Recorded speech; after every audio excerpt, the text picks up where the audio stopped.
I, 28 male, guess I'm writing this because I need to get it off my chest and figure out if I handle things right. Been with Marlene, 26, for almost 3 years, living together for the last year and a half. Everything seemed solid, or so I thought. Last Friday night, she texted me around 7 p.m. saying she was heading to her mom's place because her mom, Dottie, 52, wasn't feeling well. Nothing unusual there. Marlene's super close with her mom and visits her at least twice a week. I was planning a chill gaming night with the boys anyway, so I just sent back, hope she feels better. Love you. Here's where it gets interesting.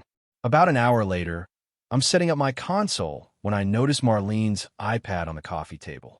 She'd left it behind, which was weird because she usually takes it everywhere. The Find My app was still open from when she'd used it earlier to locate her AirPods.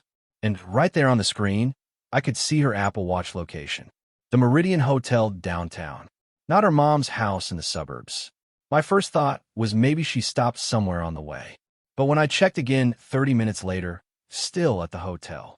Specifically, at their rooftop bar, you could tell from the floor indicator on the detailed view. Now, I could have called her right then. Could have driven down there. But something made me pause. If she was lying about being at her mom's, there was a reason. And I wanted to know what that reason was before I showed my hand. So instead, I took a screenshot of the location, circled the hotel bar, and sent it to Dottie with a message. Looks like she missed your exit, winky face. Hope you're feeling better. The response was immediate. 3 missed calls from Dottie in the span of 2 minutes. When I finally picked up, she was confused as hell. What do you mean? I'm not sick. I haven't talked to Marlene since Tuesday. I explained the situation. Dottie went from confused to pissed. Like scary pissed. She said she'd handle it and hung up. 20 minutes later, my phone exploded. Marlene calling, texting, calling again. I let it all go to voicemail. The text started friendly-ish. Hey babe, mom's feeling better. Heading home soon. Then concerned. Why aren't you answering? Is everything okay? Then frantic. Ethan, please pick up. This isn't what it looks like. I can explain everything. Please answer your phone. I turned off my phone and continued gaming. When I turned it back on around midnight, I had 37 missed calls, 52 texts, and 8 voicemails. The last voicemail was her crying, saying she was outside our apartment door, and I needed to let her in because she forgot her keys. I looked out the peephole. Yep, there she was. Makeup smeared, dressed way too nice for taking care of a sick mother. I opened the door, said, "Your stuff will be in boxes by Monday," and closed it in her face. The pounding and yelling that followed probably woke up half the building, but I just put on my noise-canceling headphones and went to bed in the guest room. Saturday morning update coming soon. It gets worse. Update 1. Woke up Saturday to find Marlene had slept against our apartment door. The building manager was there when I opened it, and she literally fell backwards into the apartment. Carl, the building manager, looked embarrassed and said several neighbors complained about the noise. I apologized, helped Marlene to her feet, and told her she had 1 hour to pack essentials. That's when the entitlement started. She actually had the audacity to be mad at me. "You humiliated me," she screamed. "My mom called me 47 times. She showed up at the hotel. Do you know how embarrassing that was?" I just stared at her. "You lied about where you were." I wasn't doing anything wrong. I was just getting drinks with friends. Which friends? Silence. Male or female friends? More silence. And why lie about it if it was innocent? That's when she switched tactics. Went from angry to victim in 0.2 seconds. Tears, sobbing, the whole performance. Talking about how I'm too controlling, how she needs space, how she can't even have a night out without me questioning her. I pulled out my phone and showed her our text history. In 3 years, I'd never once told her she couldn't go out.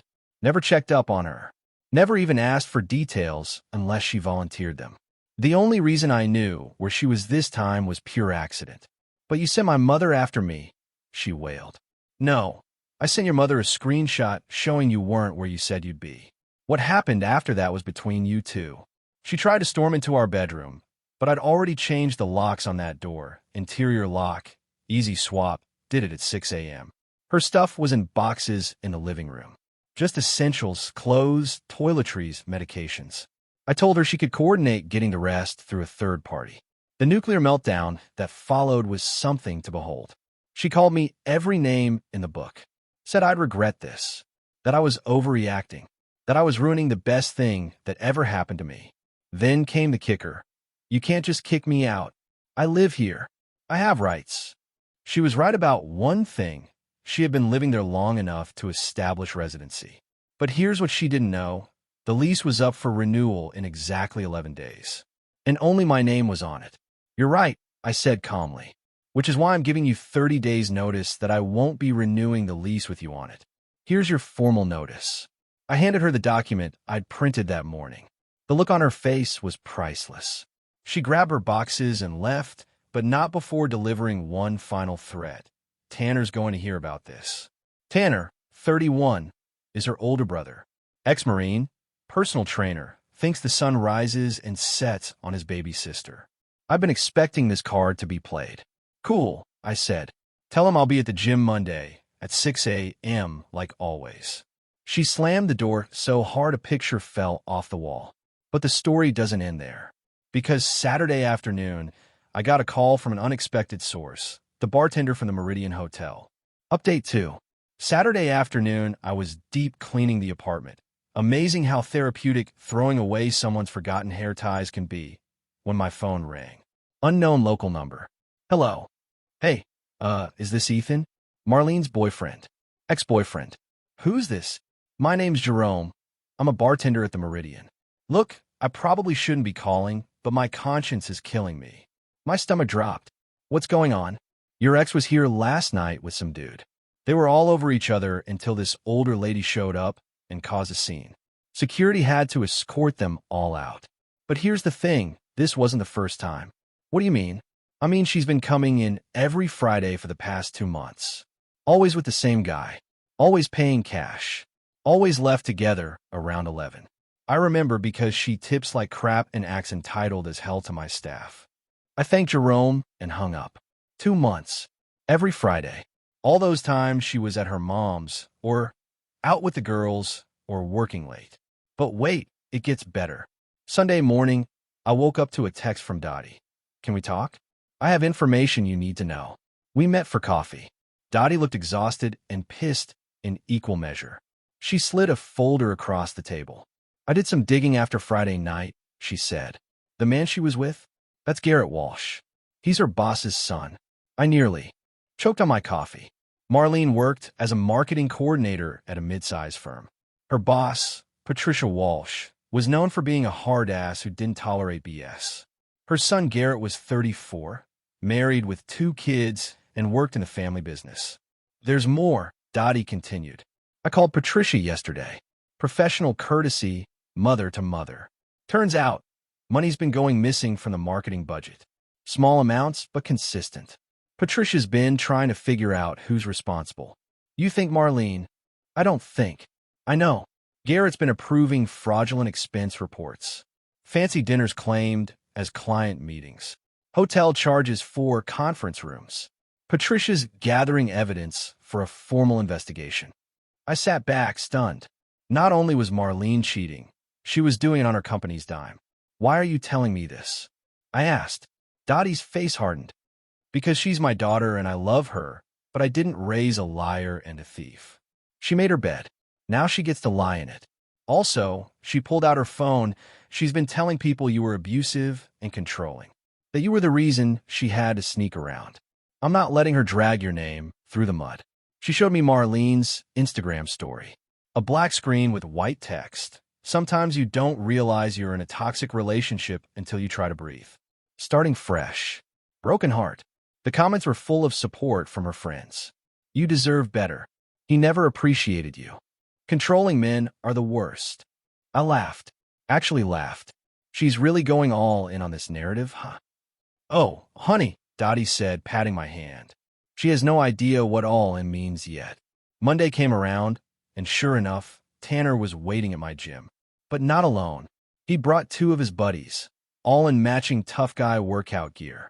I walked right past them to the front desk. Hey, Marcus, I said to the manager. Those three guys are here to intimidate me over a personal matter. Can you ask them to leave? Marcus, bless him, didn't even blink. Absolutely. The look on Tanner's face when security approached was chef's kiss. He tried to argue, saying he was a member, but Marcus pulled up his account. Actually, your membership was revoked 6 months ago for aggressive behavior towards staff. You're trespassing. Turns out, Tanner had been banned for roid raging at a trainer. Marlene had been using her key fob to let him in anyway. Another policy violation to add to the list. They left, but not before Tanner shouted, "This isn't over." It was, in fact, about to be very over. Update 3. By Tuesday, Marlene's world was collapsing faster than a house of cards in a hurricane. Patricia Walsh had moved forward with the investigation. Turned out Marlene and Garrett had stolen close to $8,000 over 2 months through fake expense reports. Not enough to live lavishly, but enough to fund their Friday night hotel adventures and weekend trips I thought were girls' weekends. I know this because Patricia called me personally. Why? Because some of those expense reports listed me as a client they were entertaining. My LinkedIn, my supposed company connections, my name forged on dinner receipts. I need you to confirm you've never had any business dealings with our firm, Patricia said, her voice ice cold. Never. I work in software development. We have no overlap. Would you be willing to sign an affidavit to that effect? Send it over. Wednesday morning, Marlene was fired. Garrett was fired. Patricia filed charges for embezzlement and fraud. But here's where Marlene's entitlement reached new heights. She actually showed up at my office. Security called up to warn me. I told them to let her wait in the lobby, but not allow her upstairs. I watched on the security feed from my desk as she sat there, designer bag, probably bought with stolen money, clutched in her lap, checking her phone every 2 minutes. After an hour, I went down. Marlene. She jumped up, started toward me with arms outstretched like we were in some rom-com. I stepped back. "How could you do this to me?" she hissed. "Do what?" "Tell the truth when asked." "You got me fired. I'm being charged with crimes." "You got yourself fired. You committed crimes." "It was just." Garrett said it was fine. "Everyone does it. You don't understand how corporate culture works." "I understand theft." "So does the district attorney." She actually stomped her foot. "Like a toddler. You're ruining my life over a few dinners." "You ruined your own life. I just declined to lie for you." Then came the manipulation masterclass. She cycled through. "Tears. I loved you. How can you be so cold?" "Bargaining. If you tell them we were together at those dinners, this all goes away." "Threats. I'll tell everyone you abused me." "Guilt. 3 years meant nothing to you?" More tears. "I have nowhere to go." That last one was a lie. Dottie had confirmed Marlene was staying with her, but had worn out her welcome in record time by. Expecting Dottie to call in sick to drive her around. Her car was repossessed. Turns out she'd been missing payments. Demanding money for a lawyer. Trying to get Dottie to lie about witnessing business dinners. Leaving disaster zones everywhere and expecting maid service. Bringing Garrett over while Dottie was at work. He was also freshly divorced by this point. Security eventually escorted Marlene out when she refused to leave. She made enough of a scene that building management banned her from the premises.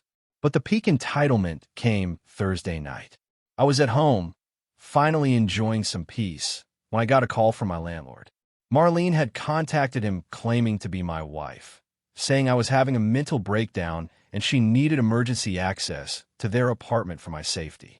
Fortunately, my landlord knew I was single on the lease and called me instead of letting her in.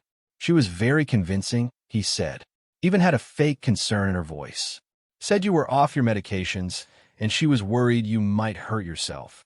I sent him screenshots of her text threatening to make me pay and destroy my life.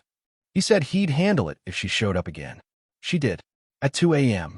With Garrett and a locksmith she'd convinced that she was locked out of her apartment. The locksmith noped out when he saw the police my landlord had called. Marlene was arrested for attempted breaking and entering. Garrett was arrested for violating the restraining order his ex-wife had against him. Apparently she'd followed him to my building. I found out about all this Friday morning when Dottie called me. She used her one phone call to call me, Dottie said, sounding exhausted. not to apologize, not to ask for bail, to scream at me for not bailing her out fast enough last time and demand I put my house up as collateral for her bail. What did you say?